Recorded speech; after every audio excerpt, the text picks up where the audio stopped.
Bienvenue à la cellule flexible de l'AIP Primeca de l'Université de Valenciennes.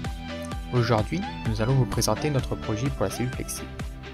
Nous sommes actuellement en Master Transport, Mobilité et Réseau, parcours Ingénierie en automatique, hommes et mobilité. Nous avons constitué 3 groupes pour répondre aux objectifs de ce projet. Nous parcourons ainsi le travail qui a été réalisé.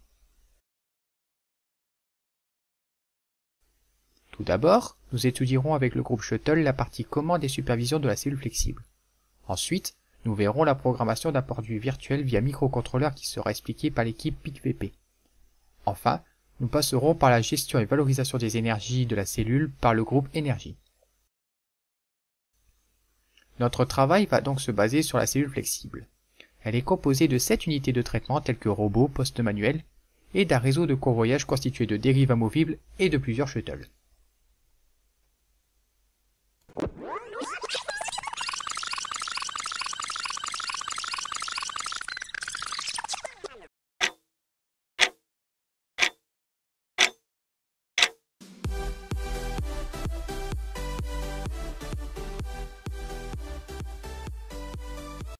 Notre objectif est de réaliser le routage de la cellule en élaborant des graphettes de commande via le logiciel Unity Pro XL de Schneider.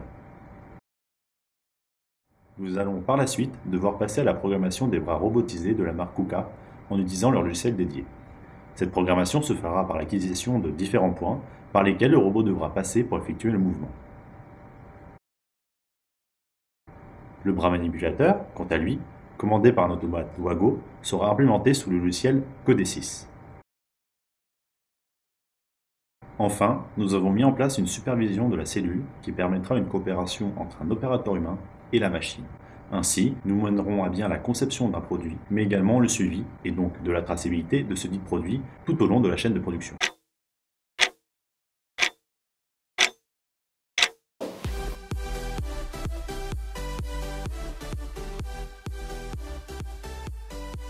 L'objectif de la partie RFID est d'afficher des images représentant l'état d'avancement de la fabrication d'un objet virtuel produit par la cellule flexible. Pour cela, nous avons utilisé un microcontrôleur PIC32, une antenne RFID et un écran tactile. Le microcontrôleur se programme en langage C avec le logiciel MicroC Pro et l'antenne est reliée en liaison UART. Nous importons les images dans le logiciel Visual TFT qui permet de générer un fichier contenant ces images et le code pour leur gestion. La norme utilisée pour la communication RFID sur la cellule flexible est l'ISO 15693. L'antenne est placée dans un support en plastique pour s'affranchir des interférences avec le support d'origine qui était en métal. Enfin, le microcontrôleur est placé sur un support en métal et incliné pour faciliter l'accès à l'écran.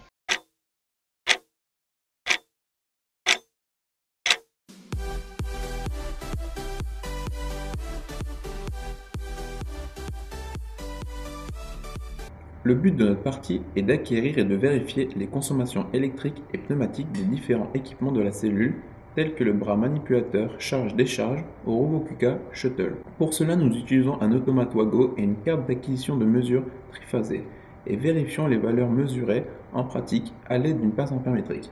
Nous relevons également la partie pneumatique par des relevés de mesure en statique, par l'utilisation d'un compresseur portatif.